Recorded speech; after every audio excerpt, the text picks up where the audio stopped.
জীবন যেন বহতা নদীর মতো, চলার পথে কত বাঁক মোহনা শত, আছে আরো দ্বন্দ্ব আলো আধারের, বেছে নিতে হবে তাই পথ আমাদের।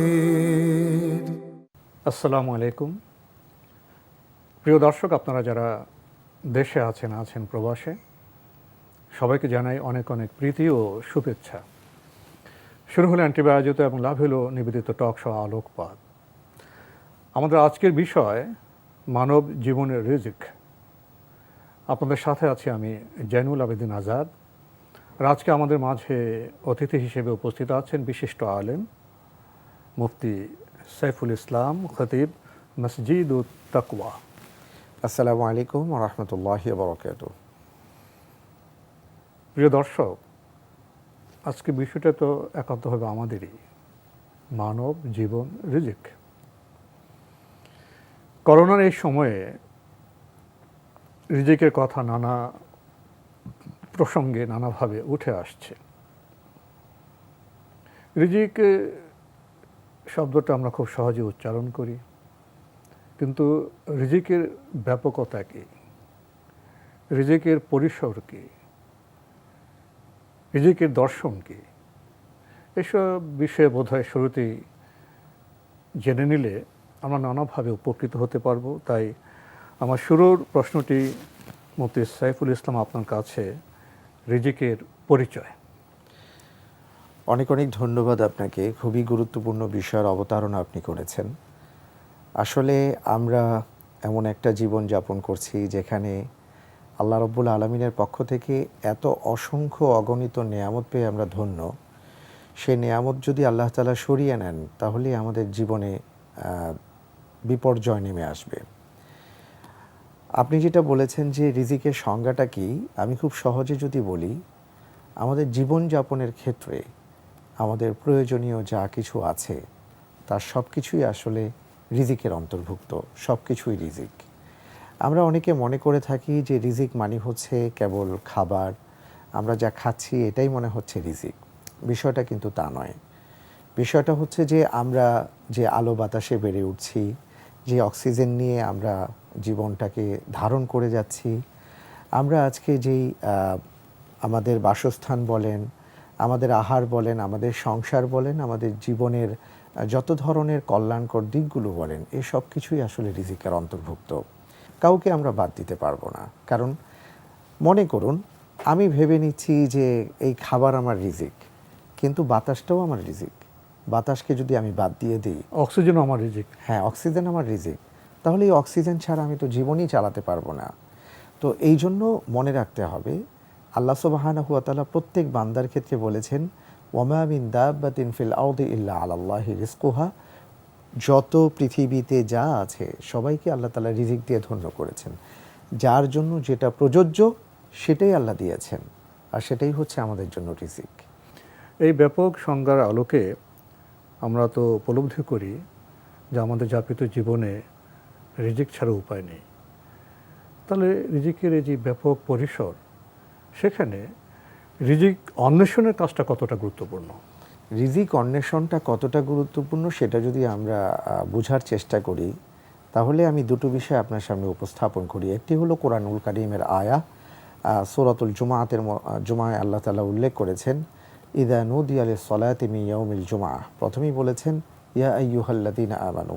ঈমানদারদেরকে আল্লাহ তাআলা ইন্ডিকেট করে বলেছেন, কারণ একজন ঈমানদার তিনি রিজিককে বুঝতে পারবেন, সেই সাথে তার মহান রবকে চিনতে পারবেন।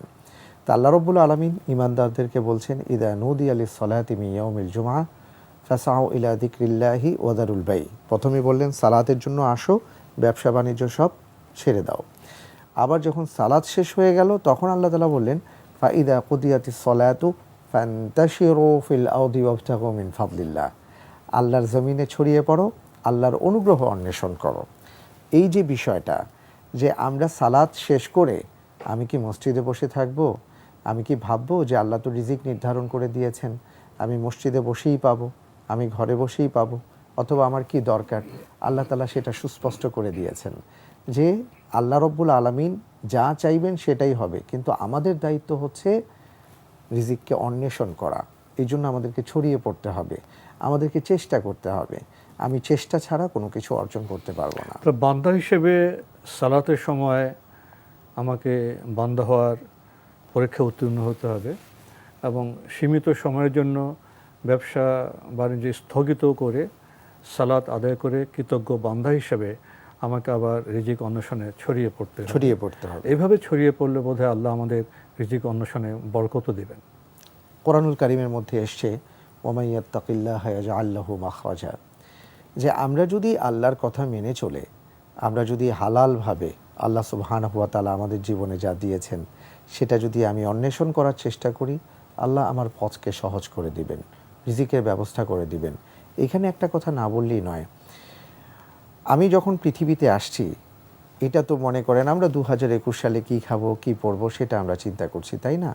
অথচ পৃথিবী সৃষ্টির 50,000 বছর আগে আল্লাহ আমাদের জন্য রিজিকটা নির্ধারণ করে দিয়েছেন যে এই সময়ে এসে আমার ভাগ্যে কতটুকু কি আছে না আছে সেটা আমি কি পাবো না পাবো সব আল্লাহ নির্ধারণ করে দিয়েছেন। কিন্তু যে বিষয়টা প্রণিধানযোগ্য সেটা হচ্ছে যে আমরা অনেক সময় বাহ্যিক যেটাকে আমরা রিজিক বলে জানি, অর্থাৎ কি খাবো কি পরবো, এটার জন্য আমরা রাতকে দিন, দিনকে রাত একাকার করে ফেলি, আমরা হালাল হারামকে মিশ্রণ করে ফেলি, আমরা আসলে কোনো দিকে তাকাই না, নৈতিকতা অনৈতিকতা কাকে বলে সেটা বুঝতে চাই না, যেভাবে পারো কামাই করে নাও সেটা আমরা চিন্তা করে থাকি। একটা কথা আমাদের মনে রাখতে হবে, আল্লাহ রাসূল সাল্লাল্লাহু আলাইহি ওয়াসাল্লাম বলেছেন আর রিজকু মাকসুম, রিজিক আল্লাহ বন্টন করে রেখেছেন। এই যে যেমন আমার সামনে মনে করুন যে 1 কাপ চা আছে, আল্লাহ রিজিক রেখেছেন, যদি আমার ভাগ্যে থাকে সেটা আমি গ্রহণ করতে পারবো, যদি কেউ না বাধা থাকে, দিয়ে রুখতে পারবে না, রুখতে পারবে আর না, না রাখলে কেউ চাইলেও পাবো না। পাবো না। যেমন ধরুন দুজন জেলে ওনারা মাছ ধরতে গিয়েছেন, দেখা যাচ্ছে যে একজনের জালে অনেক মাছ উঠছে, আরেকজনের জালে মাছ একই জায়গায় পাচ্ছে না, একই জায়গায়। এর বিষয়টা কি, কারণটা কি? কারণটা হচ্ছে আল্লাহ রব্বুল আলামিন তার ভাগ্যে এটা নির্ধারণ করে রেখেছেন। তো আমরা যারা অনেক সময় অনৈতিকতার পথে হাঁটার চেষ্টা করি, যে আমি অনৈতিকতার পথে হাঁটলে মনে হয় রিজিক বেশি পাবো, মোটেও কিন্তু তা নয়। আল্লাহ রিজিক নির্ধারণ করে রেখেছেন, কিন্তু আমাদের হাতে যেটা দিয়েছেন সেটা হলো সেটা কোন পথে আমি অর্জন করব। আমি যদি হালাল পথে অর্জন করার চেষ্টা করি তাহলেও সেটাই পাবো, আর যদি কেউ হারাম পথে অর্জন করার চেষ্টা করেন তার ভাগ্যে ওটাই থাকবে, এর আপনি বেশি কিন্তু যেভাবে তিনি পাবেন বললেন না। আমি যদি এভাবে বুঝি, আল্লাহ আমাকে এখানে 1 গ্লাস চা বা পানি আমার নিজেকে রেখেছেন, আমাকে এটা তো হাত বাড়িয়ে নিয়ে খেতে হবে, চেষ্টা করতে হবে। বরাদ্দ আছে, বরাদ্দ যদি আমি নিয়ে মুখে না দিই আপনা আপনি যাবে না। জি না, এটা এই বাস্তব পৃথিবীর বাস্তব উদাহরণ। আরেকটি বিষয়, আমরা তো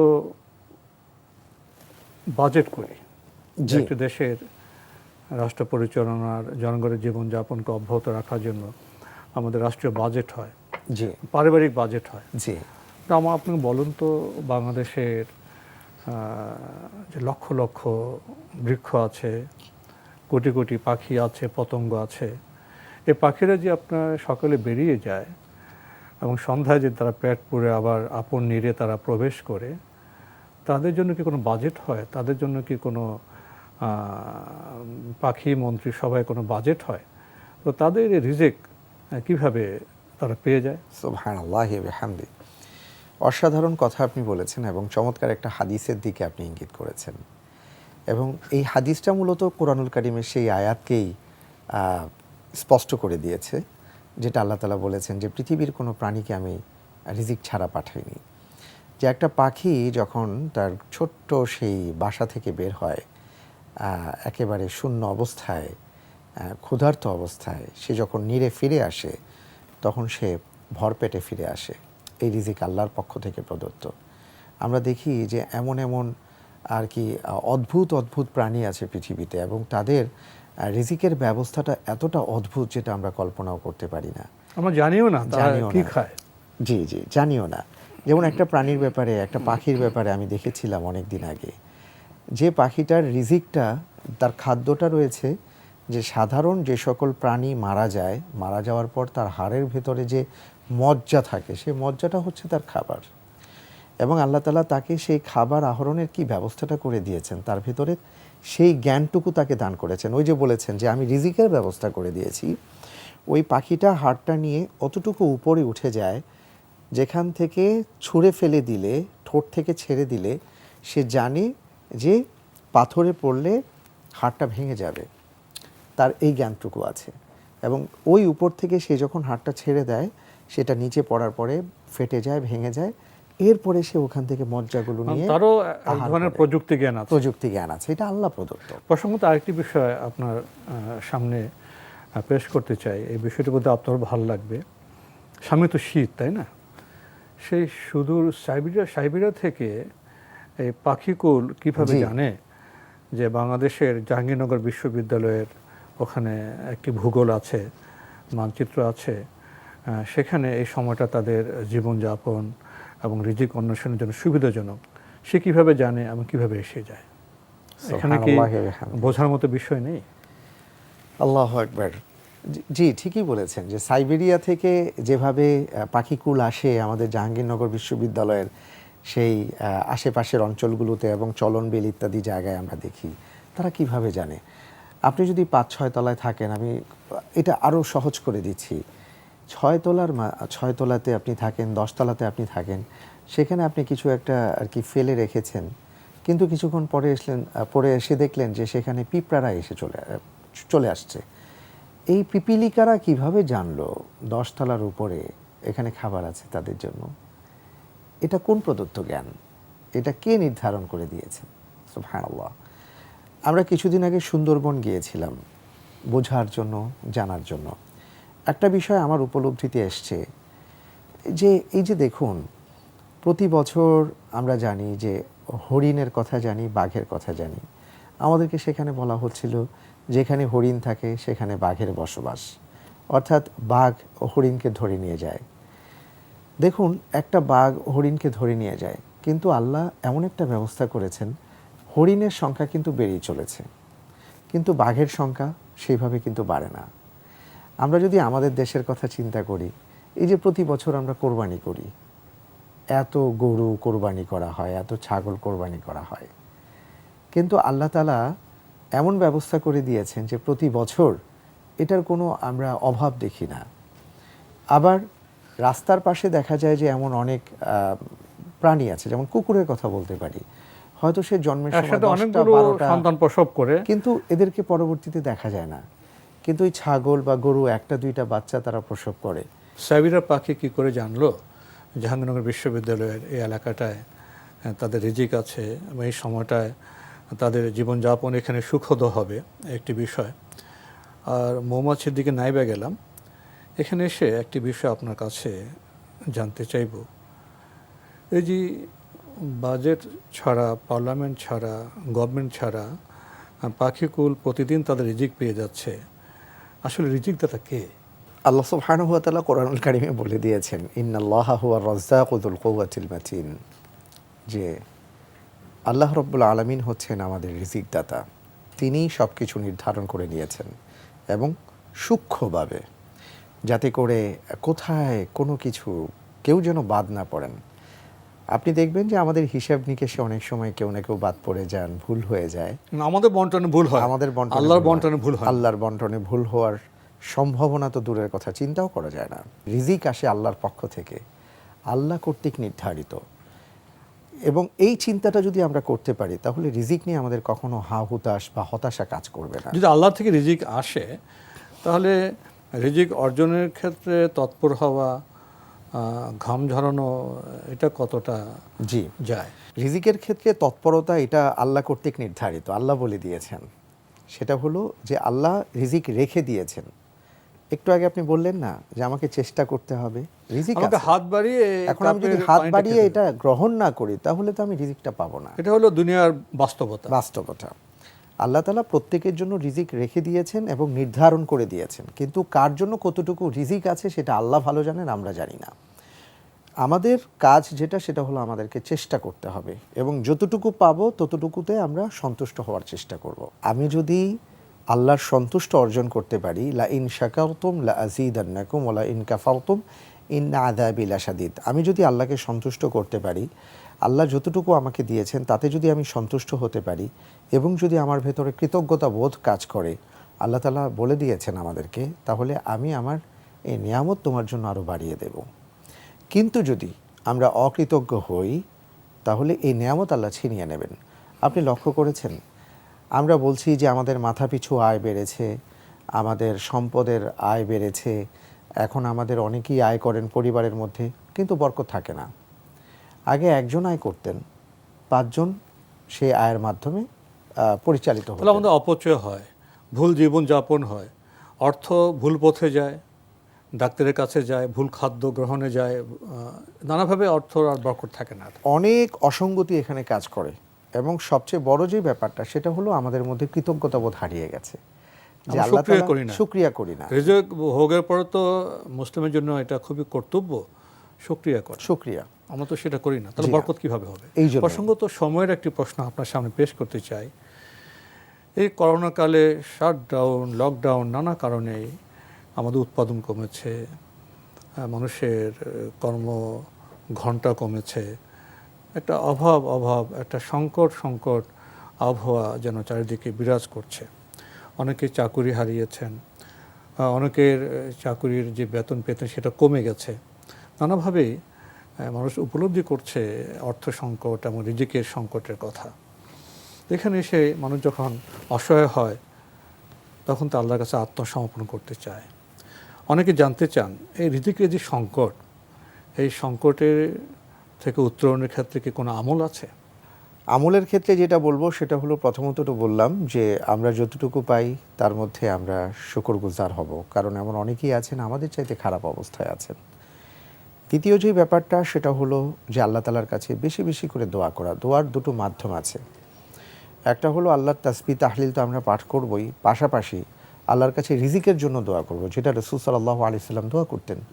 আল্লাহুম্মা রযুকনা চাইতে হবে, হালালান প্রার্থনা তাইয়্যিবা করতে হবে। ওয়া রিজকান ওয়াসিআ ওয়া আমালান মুতাকাব্বালা। আল্লাহ রসুল নিজে দোয়া করে বলতেন, হে আল্লাহ, আমার রিজিককে আপনি প্রশস্ত করে দিন, হালাল রিজিক দিয়ে ধন্য করুন, আমার আমলগুলোকে আপনি কবুল করুন। তো রসুল সাল্লাল্লাহু আলাইহি ওয়াসাল্লাম যদি দোয়া করেন, তাহলে আমরা কেন দোয়া করব না? তো দোয়ার মাধ্যমে আমাদের অনেক ক্ষেত্রেই আল্লাহ রাব্বুল আলামিন আমাদের ভাগ্যে যেটা আছে সেই ভাগ্যের মধ্যে পরিবর্তন ঘটান, হাদিসের মধ্যে এসছে।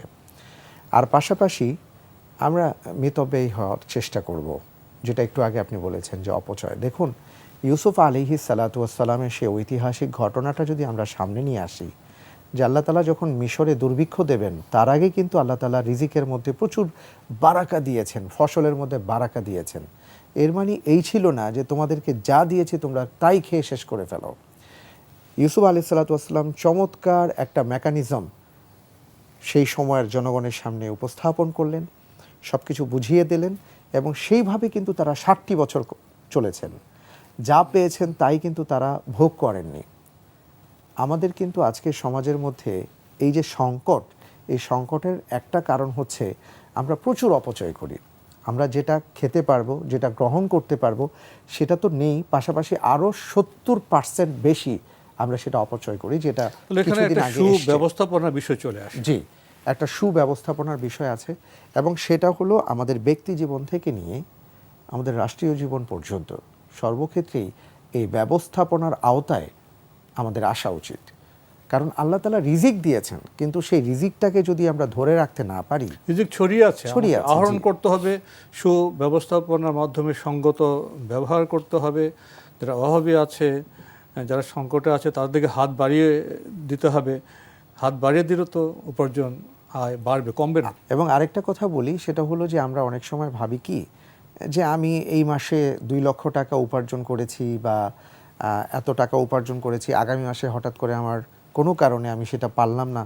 এর মানে কিন্তু এটা নয় যে আল্লাহ তাআলা প্রতি মাসেই আমার জন্য ওই 2 লক্ষ টাকা বরাদ্দ রেখেছেন। এটা এমন হতে পারে যে এই মাসে আমি যেটা উপার্জন করেছি আগামী 4 মাসের জন্য এটা ব্যবস্থা হয়েছে।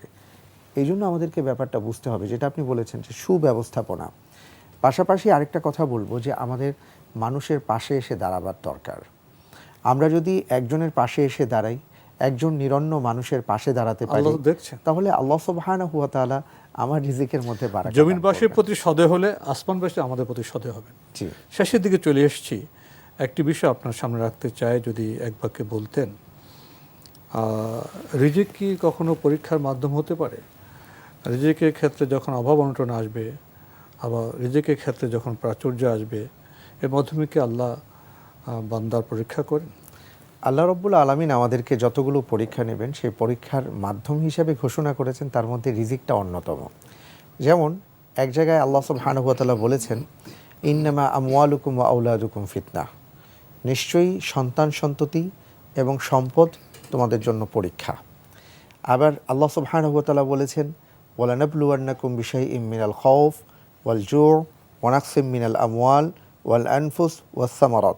এই আয়াতটা যদি আমরা দেখি, এখানে 5টা পরীক্ষার কথা বলা হয়েছে, কিন্তু সেই 5টি পরীক্ষার মধ্যে আপনি যদি দেখেন যে অধিকাংশ পরীক্ষাগুলো রিজিক সংক্রান্ত। সম্পদ, ক্ষুধা, তারপরে ভয়, সন্তান সন্ততি, এসব কিছু রিজিকের অন্তর্ভুক্ত।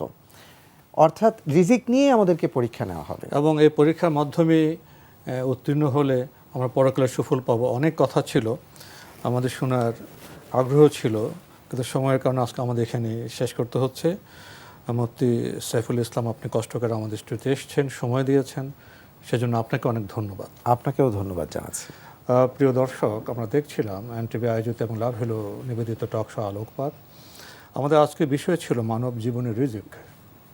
আমাদের এই অনুষ্ঠান আপনারা এনটিভি অনলাইনেও দেখতে পারবেন, ভিজিট করুন www.ntvbd.com। এছাড়া ইউটিউবে এবং আমাদের ভেরিফাইড ফেসবুক পেজে অনুষ্ঠান দেখতে পারবেন।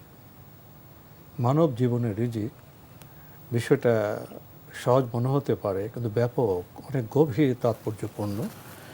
মহান আল্লাহ শুধু মানুষ নয়, পশু পাখি কীট পতঙ্গের জন্য রিজিক ছড়িয়ে রেখেছেন। রিজিক আমাদের সঠিক পথে আহরণ করতে হবে। পিপিলিকা বলছে না, শীতের সঞ্চয় চাই খাদ্য খুঁজিতেছি তাই, ছয় পায়ে পিল পিল করি। আমাদেরও খাদ্যের অন্বেষণ করতে হবে, নিজের যোগ্যতাকে সামর্থ্যকে ব্যবহার করে। কৃপণতা করতে যেন আমরা না যাই। চারিদিকে তাকাতে হবে, দুঃখী মানুষের সাহায্যে এগিয়ে আসতে হবে। তাহলে তো আমাদের যে দরদি সমাজ, কেয়ারিং সোসাইটির কথা বলি, সেটা হবে। রিজিক কম দিয়েও পরীক্ষা করা হয়, রিজিক বেশি দিয়েও পরীক্ষা করা হয়।